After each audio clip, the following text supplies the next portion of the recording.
sto aspettando Claudio Cardelli per girettino in moto a Milano. Questa cosa vuol dire che ho preparato una sorpresa per voi, ma non mi dice che cosa. In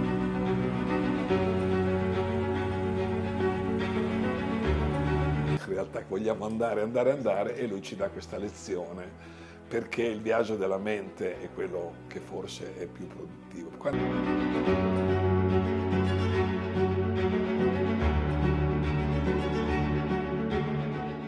Nel 68 vanno in India dietro al Maharishi e io ho detto no, allora aspetta, adesso vado anch'io.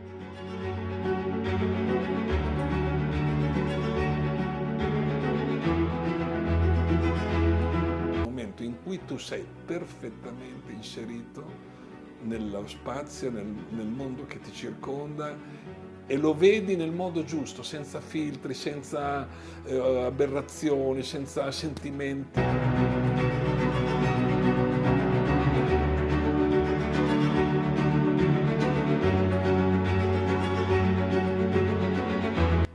Tante volte diciamo vorremmo non sopravvivere al Dalai Lama. Lui ha detto che camperà fino a 113 anni, quindi è molto probabile che anch'io me ne vada prima.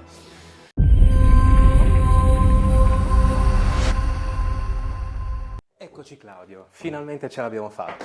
Grazie per la tua disponibilità, perché Grazie so a che non te. è mai semplice.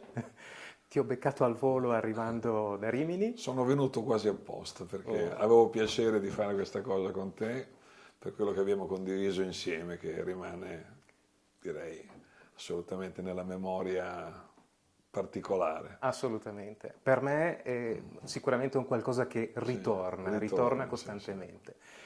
Allora, come sai, questo canale si rivolge soprattutto a viaggiatori, si chiama Wanderlust ed esprime il concetto proprio della voglia, della volontà di andare oltre se stessi, oltre ciò che si conosce ed è ovviamente più vicino, ok? Quindi questa curiosità, questa voglia di conoscere, quando è che è nata in Claudio Cardelli? È nata prestissimo, Davide, è nata già alle elementari, perché io ricordo perfettamente che in terza elementare vincevo regolarmente le competizioni sulle capitali del mondo. Oh, La mia maestra Amelia, che mi voleva molto bene, anche se ero un po' discolo, ci metteva uno di qua, uno di là e cominciava a dire i paesi, oppure diceva le capitali, dovevamo dire i paesi. E io che ero quello che Maraini definiva un divoratore di Atlanti, sto parlando degli anni 50, e avevo questa grande passione per queste figure degli stati, degli continenti, dei mari, e diventavano quasi delle fisionomie, capito, riconoscibili, che io poi nella mia fantasia associavo a figure, a donne, a parte lo stivale italiano che era un classico. Però, insomma, quindi io sin da bambino avevo questa curiosità di vedere il mondo, questo sono sicuro. Poi entriamo subito nella questione motocicletta. Io avevo in casa una motocicletta inglese che ho tuttora, che ho restaurato, che era una Mercedes militare. E quindi io bambino salivo su questa Mercedes guidata dal fratello di mia mamma che gironzolava per le nostre campagne con questa motocicletta, caricava insomma anche delle cose dietro. Erano moto comprate dall'Arar di Bari dopo la guerra, erano i residuati bellici che sono state per molti anni le motociclette degli italiani fino a quando la produzione industriale è ricominciata. E quindi io mi ricordo le mie mani su questo manubrio e questi giri, capito? E il rumore di questa motocicletta. Poi ti dico anche questa rapidamente che questa moto io l'ho violentata a 12 anni e ho cominciato a guidarla, che ero un bambino, e facendomi anche inseguire dai carabinieri di Nova Feltri, perché io avevo proprio questo amore per questa motocicletta, per il suo odore, il suo suono, quindi sono un fulminato da prestissimo.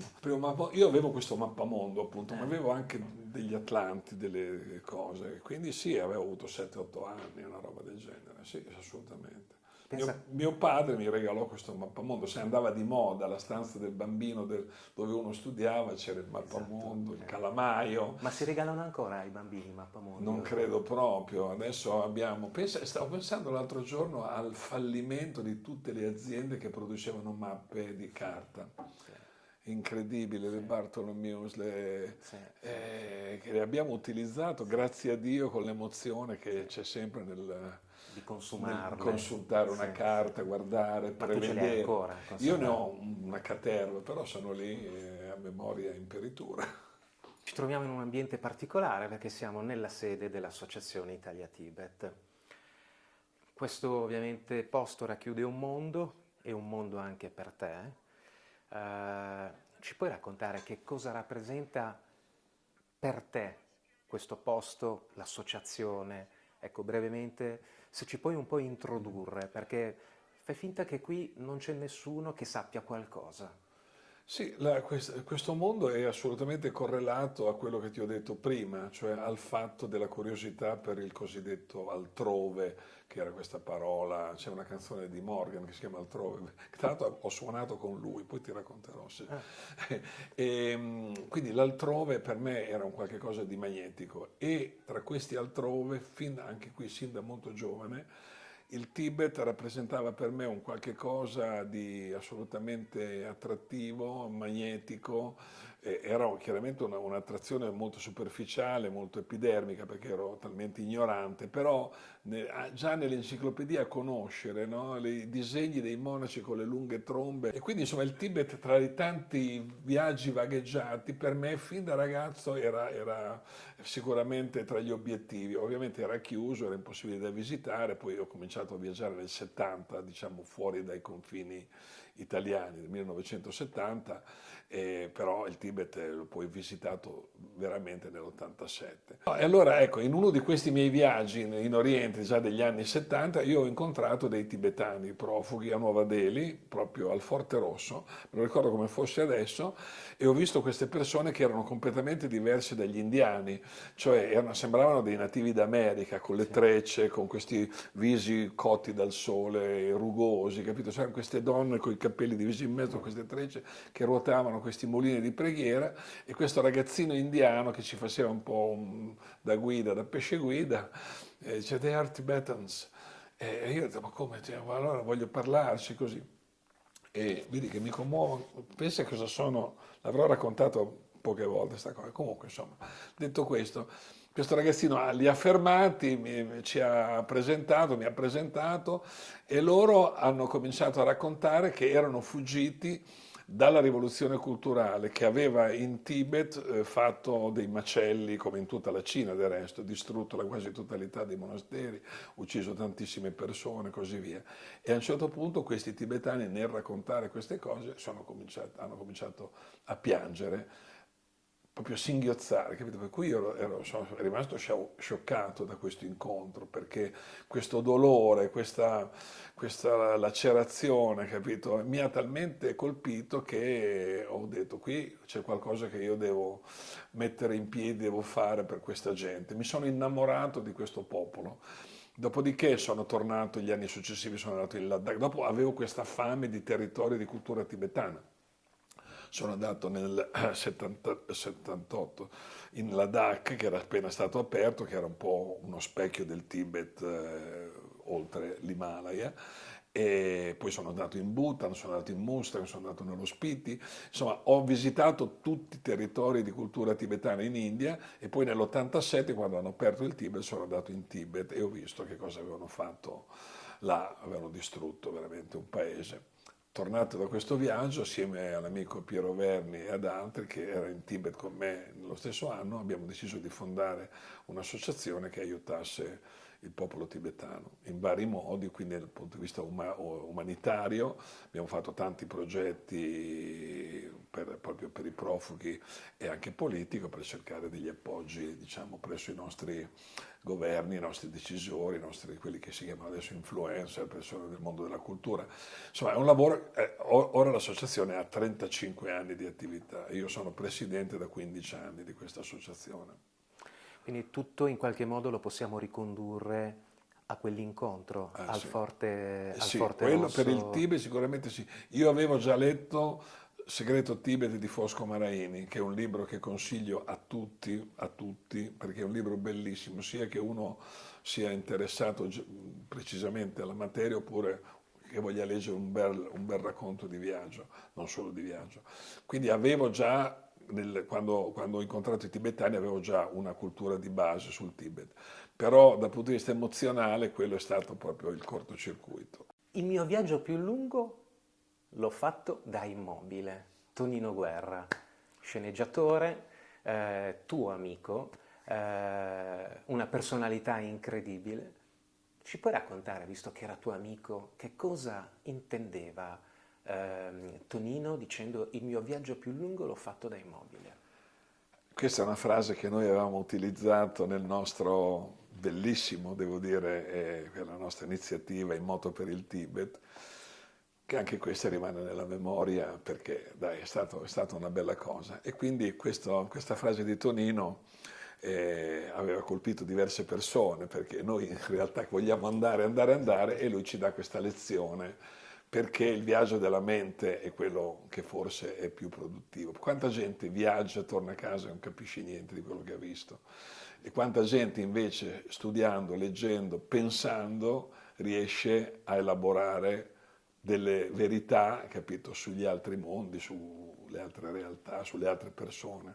Quindi Tonino, da poeta meraviglioso che era, ci ha voluto dare questo insegnamento, cioè muovetevi pure nello spazio, ma cercate di muovere anche il vostro interiore, cioè di aprirlo anche, capito?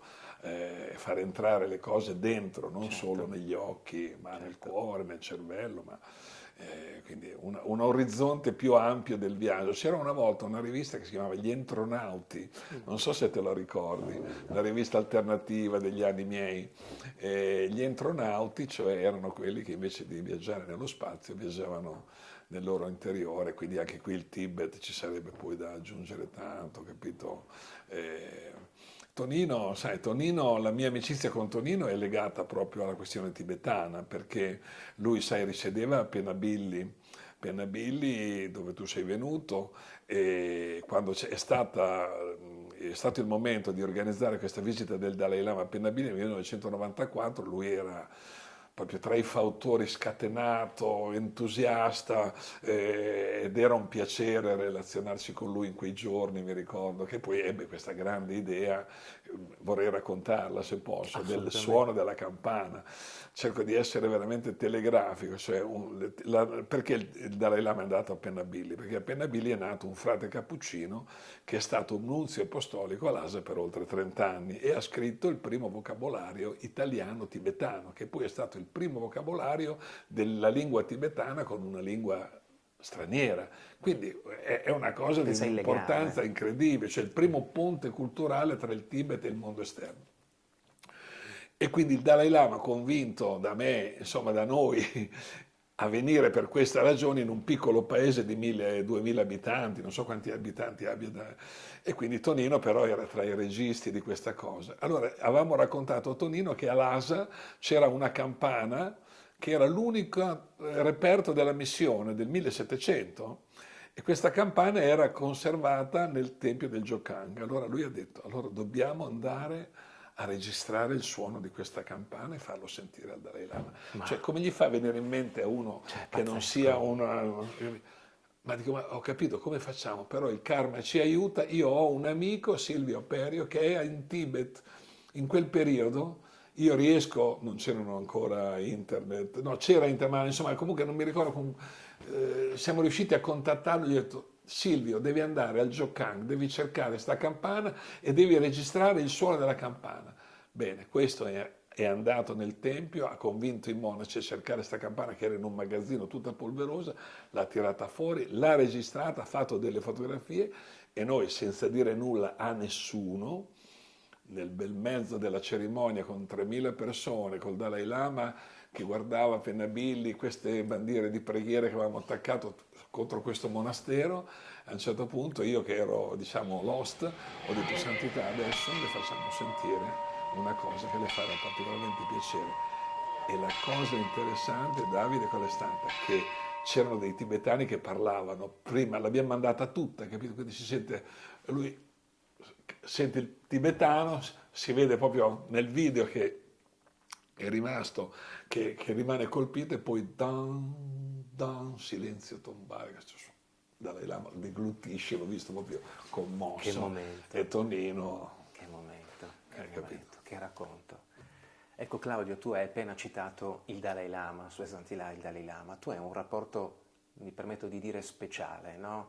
Nel senso che hai avuto occasione di entrare in contatto con Sua Santità molti anni fa. Quindi in qualche modo ha toccato molto la tua vita. Che cosa rappresenta per te? Sì, io ho conosciuto il Dalai Lama 42 anni fa, proprio qui a Milano, Era giovanissimo, e aveva 47 anni, 46 anni, sembra veramente è incredibile, sì. Adesso ne ho 86. E 45, sì, ne ho 82. 82, lui è del 35, aveva 47 anni. Non li aveva compiuti perché era a febbraio e quindi lui li compie in luglio. Vabbè, a parte questo discorso, sì, io nell'82 ero già in pieno trip tibetano, non avevo ancora fondato l'associazione, però assieme a Piero Verni e ad altri avevamo già questa agitazione, diciamo, culturale e politica per il Tibet. E Piero mi chiama e mi dice: guarda Claudio, vieni il Dalai Lama a Milano e se vieni su c'è una sua conferenza stampa al Circolo della Stampa. E ovviamente io mi sono organizzato, sono per partire, dopodiché Piero, questa è un'altra cosa che io racconto sempre, ma va raccontata perché è emblematico. Allora, noi organizziamo una conferenza stampa del Dalai Lama a Milano, non c'è un giornalista che è interessato a venire a intervistare il Dalai Lama. Per cui Piero, preoccupato, dice: Claudio, qui rischiamo di avere la sala vuota, vieni su con qualcuno, porta su una clac. Per cui sono venuto su con Adolfo Morgan, con degli amici di Rimini con cui poi abbiamo continuato a collaborare, in 5 in una uno bianca, proprio quella della... Madonna, quella sembra... Sì, sì, per fare un po'... E ci siamo trovati che eravamo 8-10 persone dentro questa cosa. Il Dalai Lama è entrato, io l'ho visto entrare e ho visto entrare un essere speciale. Sì, è chiaro che la nostra mente lavora su queste cose, no? Quindi la suggestione, io non sono molto coi piedi per terra, Davide, non sono una persona che ama suggestionarsi, però amo anche percepire, capito, quelle che si chiamano le vibrazioni, e lui veramente quando è entrato ne ha irradiate parecchie di vibrazioni. E lui, mi ricordo che ha cominciato a parlare, ha tossito e ha detto: I got flu in Paris, aveva preso l'influenza a Parigi. E poi abbiamo parlato e così via. E poi da quella volta io il Dalai Lama poi l'ho incontrato insomma, tantissime volte, fino ad avere, credo di poter dire, un rapporto insomma, personale, nel senso che sa bene chi sono, e mi conosce, mi saluta sempre con grande affetto quando lo vedo, mi tira la barba, lui ha questi, ha questi vizi, tirare il naso a Piero Verni, tira la barba a me, Gran Pac. Però al di là di questo, io dico sempre qualcosa: il Dalai Lama è due persone, una questo essere, diciamo, affabile, sorridente, positivo, aperto, molto aperto di mente, di tutto, sulle religioni, sulla società, cioè il pensiero del Dalai Lama è un pensiero che va, secondo me, molto studiato, non è solo un monaco, capito? E poi ha l'altro Dalai Lama, cioè il Bodhisattva, che quando dà gli insegnamenti buddisti vedi che è come se lui collegasse il suo cervello a un qualche cosa di superiore, di un livello di consapevolezza superiore, si dice un po' in gergo buddista, capito? Cioè, quindi è queste due cose, cioè un grande saggio, non erudito, anche erudito, ma soprattutto una grande mente di saggezza, e poi un essere assolutamente speciale che ti dà tanto, capito? Allora, c'è un'immagine che mentre ne parlavi mi è venuta in mente rispetto a quando dicevi mi tocca la barba, Sì. no? C'è quell'immagine dove, non mi ricordo in quale occasione, dove vi state tenendo la mano. Sì, Mi lui ti prende la piacerebbe mano e te la rivederlo. molla per 40 minuti. Tu eravate forse a Rimini e c'è lui, siete insieme forse A Trento. a Trento, non Sì. ricordo, e lui ti sta tenendo la mano, Sì. non vi state tenendo la mano. Però ti faccio una domanda che non è proprio è una domanda un po' particolare, ecco.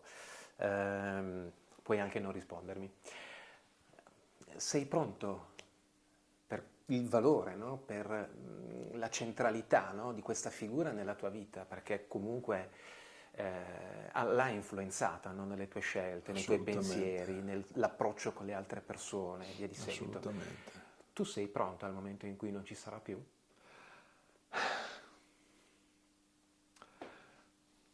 Adesso me la fai proprio qui sta domanda che è pieno di Dalai Lama. Ce ne parlo spesso con mio amico Piero di questa cosa. Tante volte diciamo vorremmo non sopravvivere al Dalai Lama. Lui ha detto che camperà fino a 113 anni, quindi è molto probabile che anch'io me ne vada prima. Quello sarà, Davide, è una domanda no, molto, sì, molto forte per me.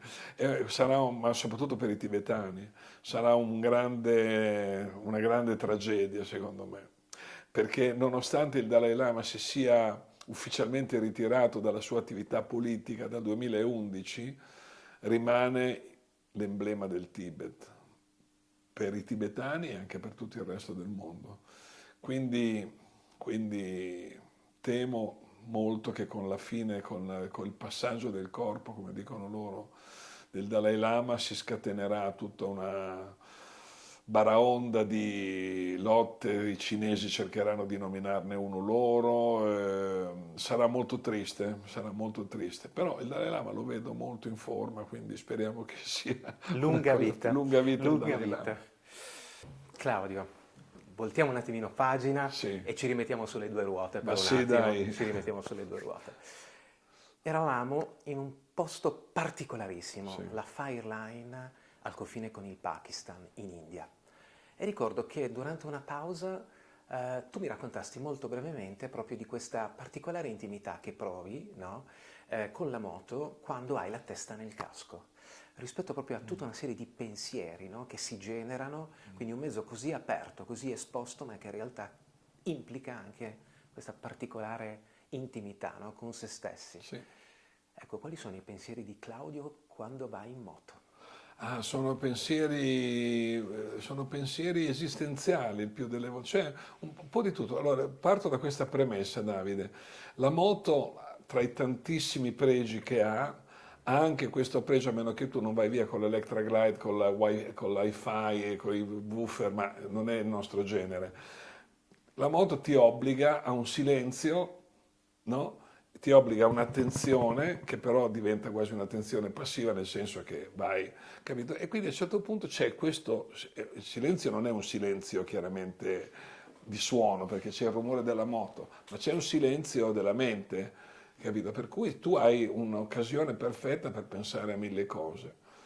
E in quel periodo, vabbè, io avevo pensieri abbastanza, diciamo, tormentati, come tu sai, che non è il caso di rendere pubblici, però in quel caso lì avevo molto questi pensieri della mia vita, del mio futuro, di tutti i sentimenti, le relazioni, eccetera. Però invece la moto in molti momenti mi dà l'occasione proprio per elaborare delle cose che magari voglio mettere a fuoco e che quando arrivo metto in moto ho già tutto incasellato proprio approfittando di questo momento, perché vedi, non puoi usare lo smartphone maledetto, non puoi sentire la musica, non puoi ricevere telefonate, quindi diventa quasi un momento di meditazione, non è una cosa da poco, capito?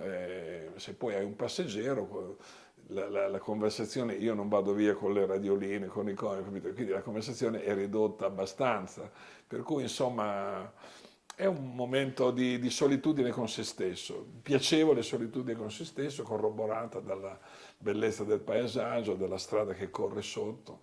La motocicletta ti dà questo.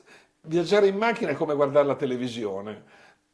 Viaggiare in moto è come essere dentro il film. Ecco, non so se. Assolutamente. No, ma guarda che quello che tu dici, sai perché ho voluto farti questa domanda, Claudio?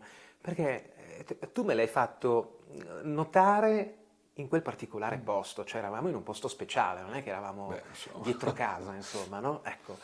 No, tra l'altro eravamo in un posto, scusa se ti interrompo, Certo, eravamo in un posto speciale con dei cartelli che ti scrivevano Caution, you are under enemy observation, cioè assolutamente, sì, stai sì, attento, sei sotto l'osservazione del nemico, perché esatto. noi stavamo fiancheggiando l'Indo e dall'altra parte dell'Indo c'era il Pakistan, con presumibilmente dal punto di vista degli indiani postazioni varie. Qualcuno pronto Sì, e tutti i vari posti di blocco che avevamo sì, superato, certo, eccetera, sì, sì. eccetera. Però ecco, me l'hai detto in quel posto lì, a me questa cosa è rimasta, perché poi effettivamente questo incantesimo, no, dell'andare in moto, quando succede qualcosa del genere, Tiziano Terzani diceva io per entrare in contatto con me stesso e per essere più creativo ho bisogno di mettermi in strada, no? Ecco, forse capita, tu me l'avevi fatto notare proprio in quella particolare occasione, condividiamo questa stessa passione che a volte per elaborare determinate cose ci mettiamo in moto, forse noi. Guarda, Davide, i giapponesi per, per definire uno stato di illuminazione, diciamo anche rapidissimo, che noi possiamo provare anche in vita senza accorgerlo, lo chiamano il famoso Satori, cioè è il momento in cui tu sei perfettamente inserito nello spazio, nel mondo che ti circonda e lo vedi nel modo giusto, senza filtri, senza aberrazioni, senza sentimenti veleni mentali. Cioè, e se tu ci... e cosa dicono loro? Sono quei ricordi fotografici che tu hai della vita, un tramonto, una parola, un odore, che ti rimane fotografato, diremmo in termini informatici, salvato con nome da qualche parte del cervello. Ecco, fai caso quanti satori Sì. viviamo in motocicletta. Io ne ho tantissimi, cioè, hai capito, una curva, un odore, Sì, una cosa sì, che ti sì. attraversa. Gli odori, Gli odori non ne gli parliamo, poi dopo, odori, quello dipende anche dalla sensibilità. sì. Io che vedo poco, però ho un olfatto Hanno un micidiale. effetto Sì, sì, sì, veramente... sì, sì. Claudio, torniamo al tema del viaggio in senso più esteso e alle origini, no, dei tuoi viaggi. Tu negli anni 70 realizzi questo sogno, era un momento anche, diciamo, dal punto di vista sociale un po' particolare magari. Realizzi questo sogno di fare il tuo primo viaggio in Turchia. Poi sono seguiti tutta una serie di altri viaggi in Asia. La tua vita in Italia, credo, per come ti conosco, è assolutamente permeata, no? Da questa contaminazione, contaminata anzi proprio, no? Da tutto ciò che tu hai incamerato e hai visto attraverso il contatto con l'estero, con gli altri popoli. Proviamo un attimino molto rapidamente a unire qualche punto, no? Dall'inizio, il percorso, eccetera, eccetera. Ecco, proprio rispetto alla contaminazione ehm, di tutto ciò che era estraneo, come è avvenuta nella tua vita e se c'è qualcosa che magari oggi senti che è ancora più forte o più viva rispetto al passato. Allora, la contaminazione, usi un termine che può sembrare anche negativo, no? Contaminato, insomma, contagiato, capito? Cioè un qualche cosa che ti cambia strutturalmente, mentalmente. Il viaggio te lo dà. Ora, ci sono tanti modi di viaggiare che sono istintivi, cioè c'è chi ha tante esigenze, c'è chi ama invece essere estremamente spartano, c'è chi ha la tenda nella moto, c'è chi, capito, dipende anche dalle possibilità economiche, ma soprattutto è una questione di mentalità. Io, tornando ai ricordi, devo dirti che i momenti più disagiati sono quelli che ricordo con più nitidezza. L'attraversamento dello Zogila con la neve, col pulmino in Afghanistan, con anche problemi di salute, stamberghe, alberghi. Tutto questo ti dà, secondo me, io rispetto a tanti miei amici, ti dico la verità, ho una, come posso dire, sono adattabile a qualunque tipo di situazione, di cibo, di temperature, cioè io proprio, il viaggio mi ha dato questa grande, è una fortuna poi, non ho fisime di nessun tipo, mangio qualunque cosa, dormo in qualunque posto e questo quando succede, che vedo, ma qui, capito, io mi sento un uomo fortunato, questa è una cosa abbastanza banale. Poi c'è il rapporto con, chiamiamoli così, i popoli che impari a conoscere i popoli, le altre religioni, per esempio. E io anche qui, capito, sicuramente sono stato contaminato. Io amo molto l'India per tante ragioni, perché l'India la vedo come uno dei paesi del mondo dove da una parte c'è una grande capacità di guardare il futuro e la cosa, e di guardare la tecnologia, cioè di essere proiettati verso... E nello stesso tempo è un paese, è uno stato, un subcontinente dove sopravvivono cose che hanno 2000 anni e sono ancora lì uguali, precisi, identici, i vari festival religiosi, i rituali, questa complicatissima e elaborata forma di religione che è l'induismo. È un paese complesso, pieno di luci ed ombre anche perché, capito? Però gli indiani in generale a me piacciono, capito? Per la loro, intanto sono cordiali, sono sorridenti, sono aperti, sono anche un po' pedanti delle volte, ma sono persone con dei cervelli brillantissimi, tu lo vedi, la velocità con cui imparano le lingue.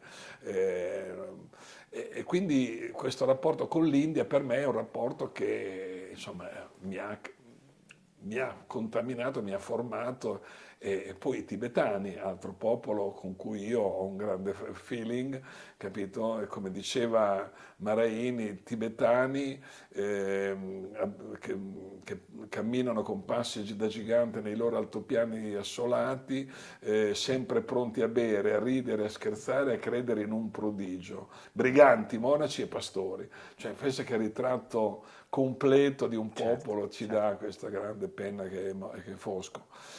Tra l'altro, ecco, tra i miei grandi amici, voglio dire, E beh, Fosco Maraini è stata un'altra persona. I miei grandi vecchi, Tonino Guerra, Fosco Maraini e il Dalai Lama, sono, sai, tre conoscenze che hai detto niente, insomma, ho proprio detto niente, hai però ho detto avuto niente. questa grande fortuna di questa relazione con queste persone. Quindi, insomma, io credo che, sai, adesso vogliamo arrivare all'oggi, il viaggio, io vedo tanti giovani che viaggiano e che hanno un po' questo tipo di mentalità, perché anche oggi il mondo, pur globalizzato, pur stracollegato velocemente in tempo reale, capito?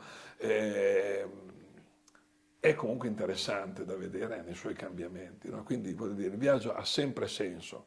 Certamente io, vista l'anagrafe, ho avuto questa grande fortuna di poter ancora vedere questi mondi quando erano veramente diversi da noi. Cioè quando tu andavi in India via terra, tu facevi i Balcani, che erano i Balcani, era la Jugoslavia.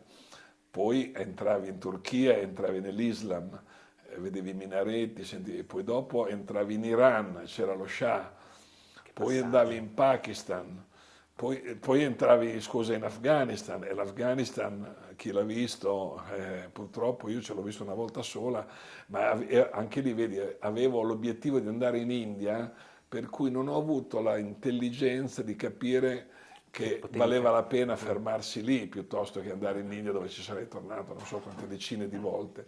E quindi quello era veramente un viaggio nello spazio e nel tempo, anche perché l'Afghanistan è un paese assolutamente medievale, proprio in tutti i sensi, ed era interessante. L'Iran sotto lo Shah era un paese, quando tu entravi dalla frontiera iraniana alla frontiera afghana, tu entravi da un paese dove c'erano i motociclisti con le Harley Davidson e c'erano i primi Cherokee, sto parlando degli anni 70, Cheyenne, Sì, sì, sì, sì, i sì, ho SUV, presente. insomma Sì, sì. quelle robe lì, in Iran, poi entravi in Afghanistan, c'erano cavalli, cammelli, calessi e basta. Un mondo Un opposto. mondo proprio, tac, un Sì, salto sì, nel sì, sì, tempo sì. incredibile.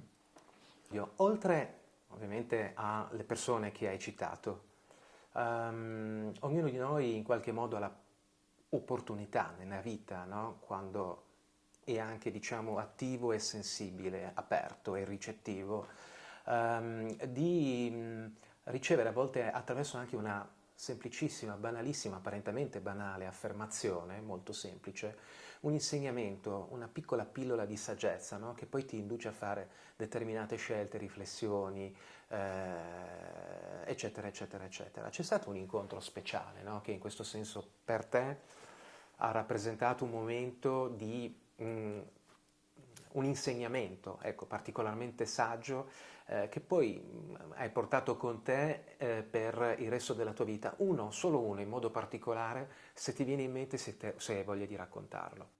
Sì, una cosa che mi ha colpito molto è stato un insegnamento indiretto che mi ha dato mio padre quando è stato ricoverato per una cosa abbastanza banale in ospedale, forse l'unico ricovero che ha avuto nella vita da adulto.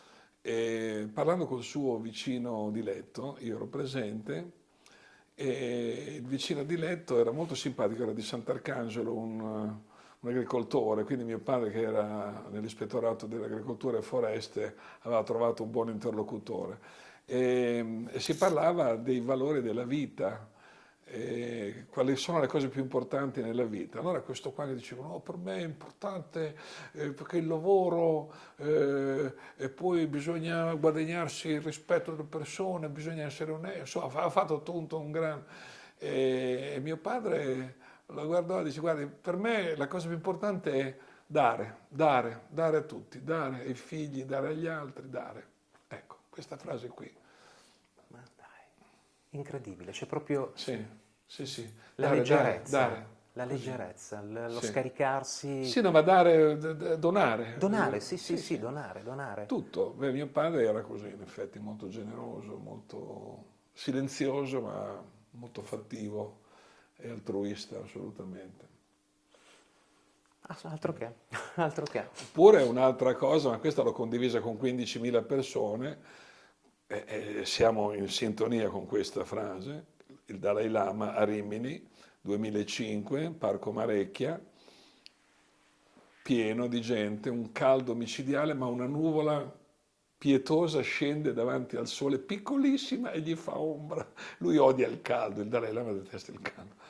E allora dice alla gente, dice, beh, dice, se proprio volete essere egoisti, allora siate altruisti, che è il modo più intelligente di essere egoisti. Anche questa non è Mamma mia, male. mamma mia. E beh, restano, Sì, questa mi ha restano. colpito. Io ero proprio lì vicino, lui dice, il modo più intelligente di essere egoisti. Guarda che è fantastica questa. Certo, certo. Tra le n identità che ti riguardano, tra i diversi modi che a te piace, come dire, sperimentare su te stesso, c'è sicuramente anche la musica. Sì, La musica fa parte della tua vita, anche il sì, nome del gruppo sì, è qualcosa che è legato e si sì, sì, intreccia. tutto collegato. Ecco, come contestualizziamo la tua attività musicale in tutto questo percorso di vita che stiamo facendo di Claudio? Davide, se l'ultima domanda per me è molto facile rispondere a questa cosa, perché tutto Non è l'ultima domanda, eh? non è l'ultima domanda. Allora, vabbè, comunque, insomma, ti rispondo con grande piacere. La musica, allora, tu devi capire questo, Davide, che la mia generazione, io sono nato nel 1950, quindi avevo 18 anni nel 68, avevo 16 anni nel 66 e ne avevo 14 nel 64, il che vuol dire che un teenager che cresce con la musica dei Beatles, dei Rolling Stones, degli Who, degli Yardbirds, degli Spencer, tutta la British Invasion e questa cosa mi ha assolutamente... E anche qui mio padre, prima col mappamondo e poi con una chitarra, non so perché lui a casa nostra, c'è mia nonna che suonava il pianoforte, in effetti c'è un pianoforte ancora a coda in campagna che è tutto scassato ma è ancora lì, però musicisti no. Mio padre regala una chitarra a me e mia sorella perché decide che tra le... che, non so, gli viene in mente sta cosa, per cui mi trovo sta chitarra in casa, mia sorella che ha 3 anni meno di me impara prima di me, io quasi quasi non ci faccio caso. Poi vado al Cinema Nuovo Fiore di Pesaro dove arrivano i Rocks. C'è una strana espressione nei tuoi occhi, Shel Shapiro, capito? Eh, cioè io vedo questo concerto, esco, ho detto io voglio fare quella cosa lì, voglio stare su un palco con un amplificatore Vox e una chitarra perché questa è stata una fulminata come quella di Tibetani a Delhi, solo che avevo 15 anni. Per cui da quel momento mi sono messo con la lingua fra i denti a suonare la chitarra. Dopo un anno avevo già una band a 16 anni, i Log, che è durata fino adesso. Una band, diciamo, con alcuni amici ancora, purtroppo qualcuno non c'è più, però ci vediamo, ci sentiamo ancora e facciamo ancora qualcosa insieme. E poi a un certo punto di questo mio percorso musicale, ancora non pensavo a viaggiare, eccetera, ma pensavo a suonare. Io ho messo su una band a 16 anni e ho suonato ininterrottamente fino a 21, 22, quindi 6-7 anni. E, essendo anche molto distratto a scuola, perché qua, se ti guardi, se trovi, ti farei vedere un giorno dei miei libri, ci sono disegni di motociclette Ma e dai, strumenti e chitarre. queste però vanno recuperate, Ce l'ho, Queste vanno recuperate. le ho. Quindi quello ero io teenager, Pensa a te, motociclette pensa a te. e chitarre. Per cui a un certo punto cosa succede? Succede che esce un album dei Beatles dove c'è un sitar che suona uno strumento indiano, quello di Ravi Shankar, e questo suono ha su di me un altro effetto molto molto potente. Norwegian Wood prima, poi su Revolver Love You Too e poi su Sgt. Pepper Within You Without You con tutta un'orchestra di musicisti indiani, cioè un pezzo indiano puro. Porca miseria, dico, guarda questa, ma cos'è sto suono? Cos'è sta tampura, queste vibrazioni, capito così?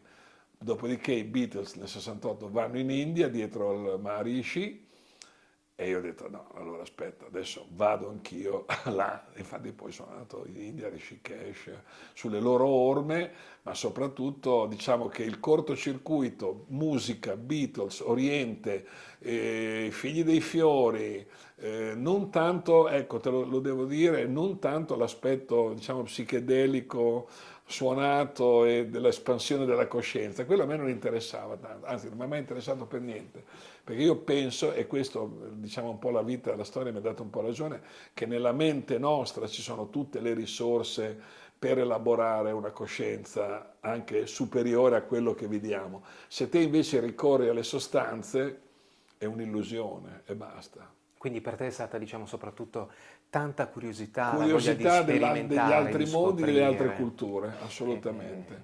e via, e via. Sono in questo mondo, voglio conoscerlo. Dopo, sai, il fatto che non sia mai andato in Sud America o in altri posti è dovuto al fatto che io ho il feeling con quel mondo lì.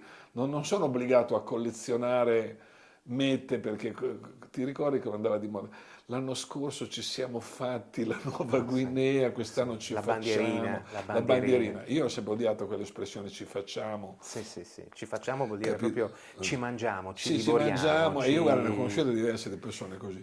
Invece io ho detto, ma perché io devo andare in Perù, che sarà bellissimo, per carità, non è quello, ma io è come un libro o un film, perché devi leggere per forza un libro che uno ti dice, guarda, è bello, leggo 3 pagine, poi se non mi piace lo interrompo. Non è che me lo ordina il dottore, capito? Dice, ma tu vai sempre in India? Sì. Cioè, l'India, a parte che l'India, voglio dire, è un mondo. Ormai è la tua Cioè, seconda casa ma da sì, sono 30 stato anni. 40 volte, non so neanche, non ho più contante.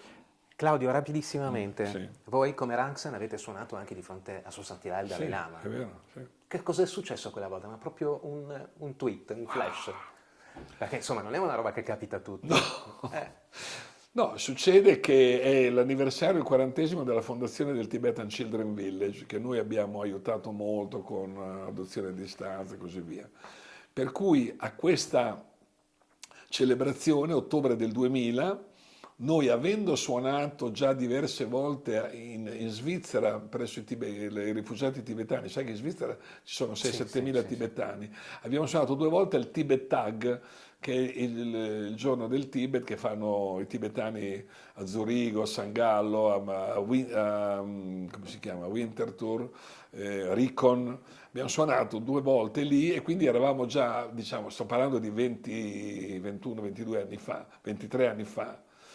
99, insomma comunque quasi un quarto di secolo fa. Quindi eravamo già famosi tra i tibetani come band che faceva delle cose, capito così. Per cui riceviamo questo invito anche assieme a Andrea Griminelli, che è un flautista, uno dei più quotati al mondo oggi, capito? Di esibirci a questo anniversario.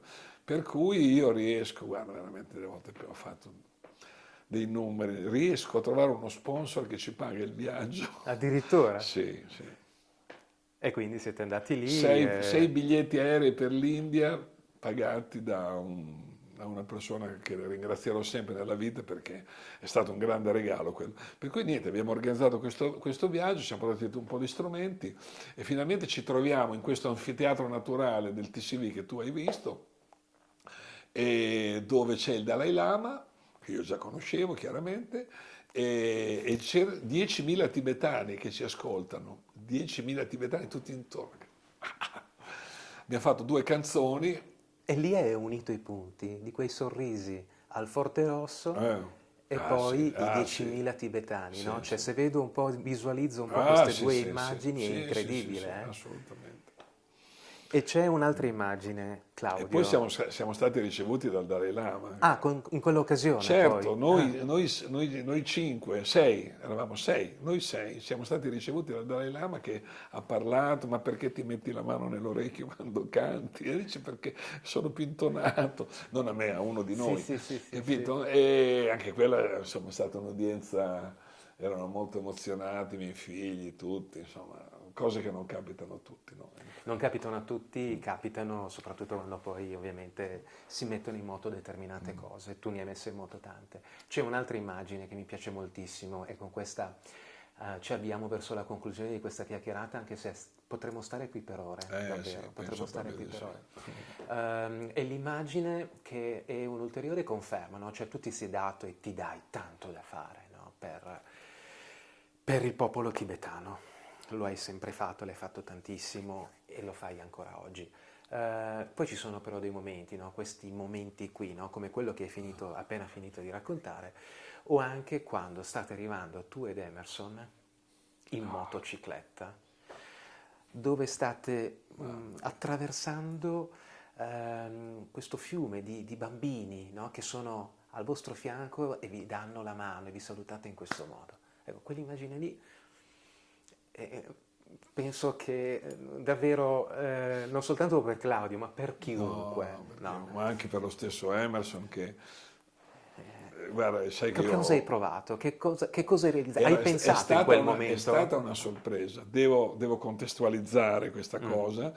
Nel 2002 con Emerson Gattafoni facciamo questo progetto Eastern Road per aiutare il Tibetan Children Village. Adesso c'era Franco Malenotti come sponsor della Belstaff, la Priglia, Beggio, quindi ci danno le moto, ci danno un'attrezzatura e ci danno anche dei fondi per fare questo viaggio. Poi portiamo al TCV una somma che adesso non sto a dire, ma piuttosto consistente per delle cose.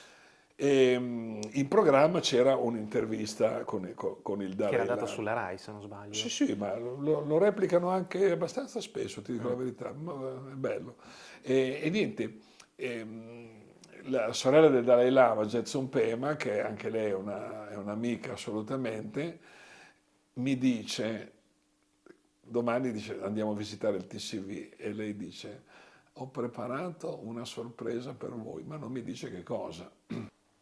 I have a surprise for you tomorrow morning.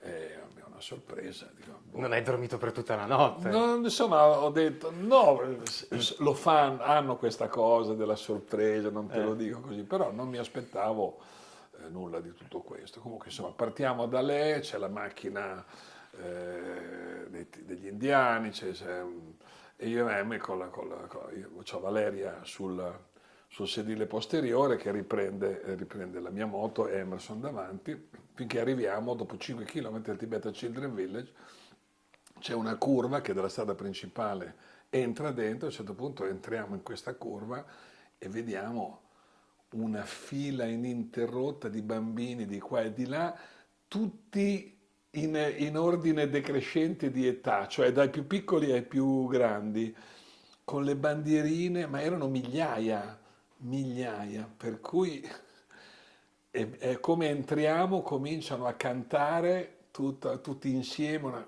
Cioè, una cosa, Davide, veramente. Un'immagine incredibile. No, un'immagine incredibile.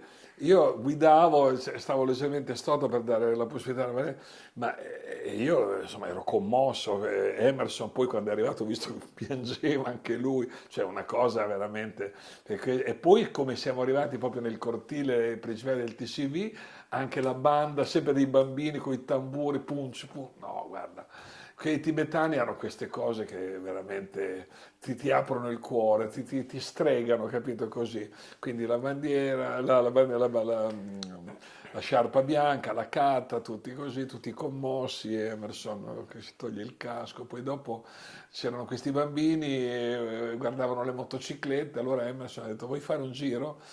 Sì, sì, allora ne ha caricato uno, dopo fa basta, perché qui erano 4.000, 5.000, era una cosa, abbiamo fatto 2 o 3 giri con questi bambini, li abbiamo portati e che erano tutti strafelici. Insomma, una giornata radiosa, veramente. Quello è uno di quei momenti Sì, sì, quella è stata davvero una che cosa ti... veramente, e credo che Emerson, anche quando ci troviamo così, lo ricordiamo spesso quel momento, perché anche per lui che ha girato tutto il mondo in motocicletta, ha visto di tutto e di più, però gli è rimasta proprio impressa questa cosa. Meravigliosa.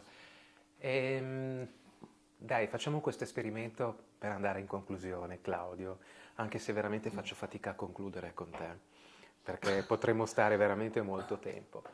Ehm, dai, qual è il viaggio che ti manca, Che mi manca? che vorresti fare? Il viaggio che mi manca è un viaggio volutamente che mi manca, che ho deciso di non fare, perché bisogna anche in qualche modo rinunciare a qualche cosa, del viaggio al Monte Kailash. Il viaggio al Monte Kailash in Tibet. Il Kailash è una montagna sacra sia per gli indù che per i tibetani, per i buddisti.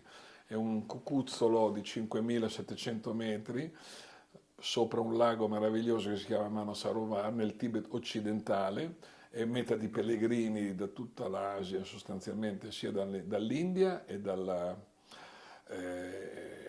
dal Tibet. È un luogo, sì, è bello perché ha diciamo, un paesaggio disperatamente meraviglioso, cioè proprio la natura primordiale che tu vedi, sembra la creazione, capito? Cioè solo rocce, acqua, cielo, ghiacciai, insomma è un posto veramente bello per chi ama quel tipo. Poi ci sono quelli che amano le palme sui tropici, Certo, è un altro genere.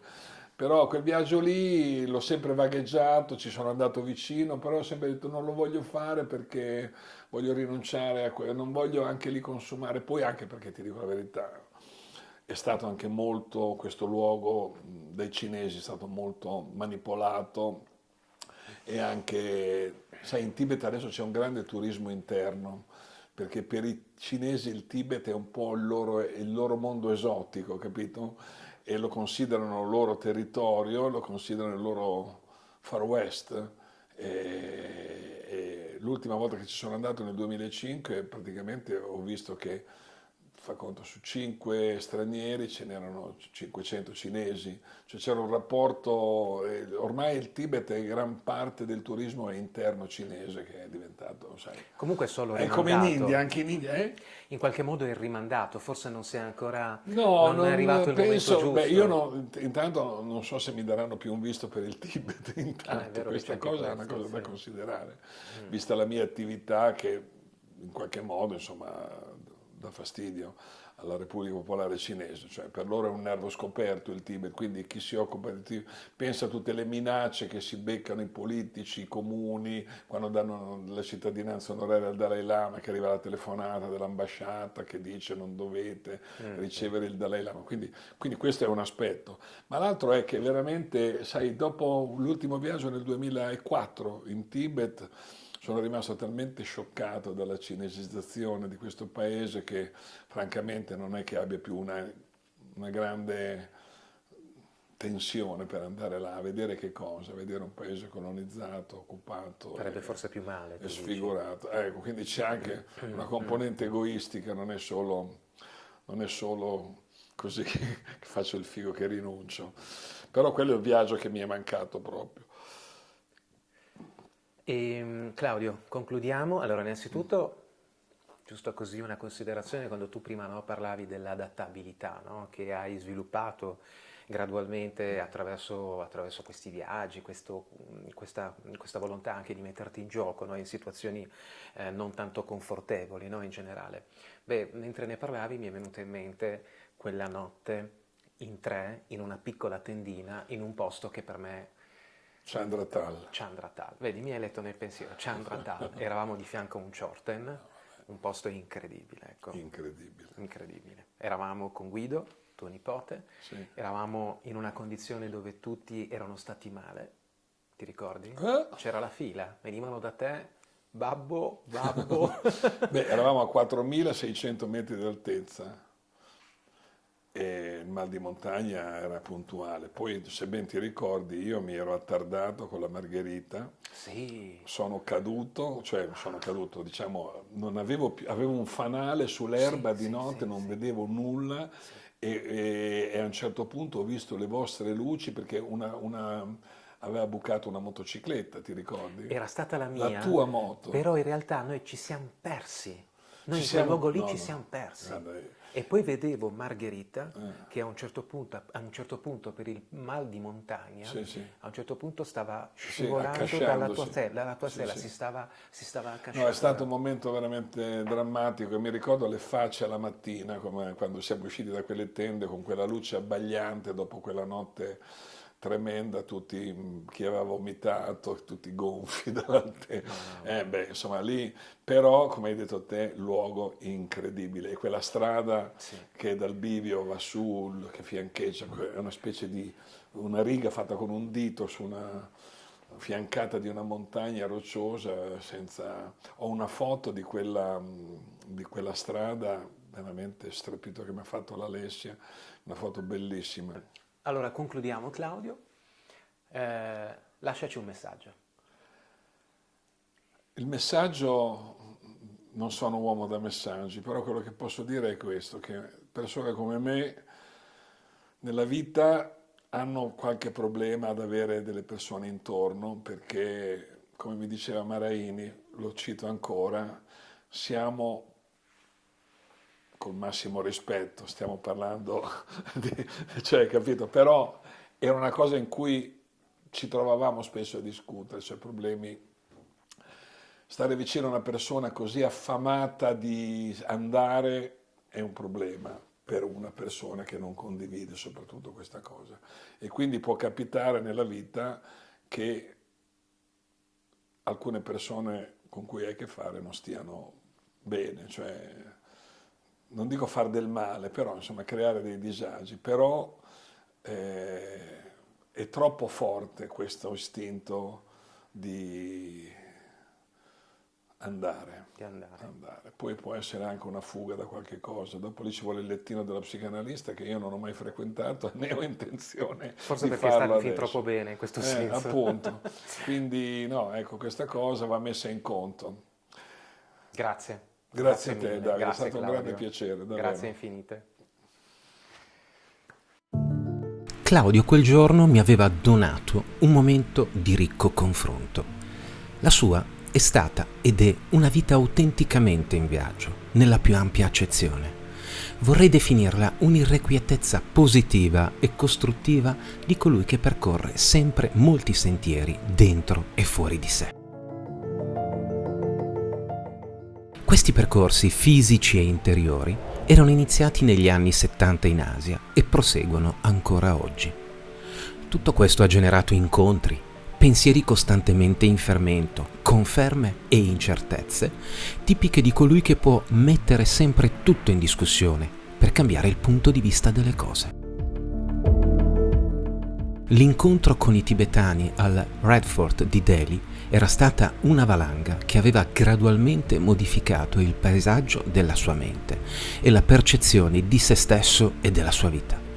La musica incrociava l'attivismo verso la causa tibetana, sovrapponendosi alla passione per le culture asiatiche, mescolandosi con un romanticismo motociclistico d'altri tempi che ancora sopravvive e viene celebrato intimamente anche nei più vicini percorsi della sua amata Val Marecchia. Avevo avuto il privilegio di vivere con lui un'intensa esperienza di viaggio in India e ricordo diversi momenti in cui, nonostante quei posti li rivedesse dopo molte volte, lo emozionavano ancora, sempre, in modo sempre nuovo, come un libro che merita di essere letto e riletto, perché tutte le volte ti offre spunti nuovi. Parliamo di quell'India e quella cultura tibetana che avevano folgorato la sua vita fin da giovane.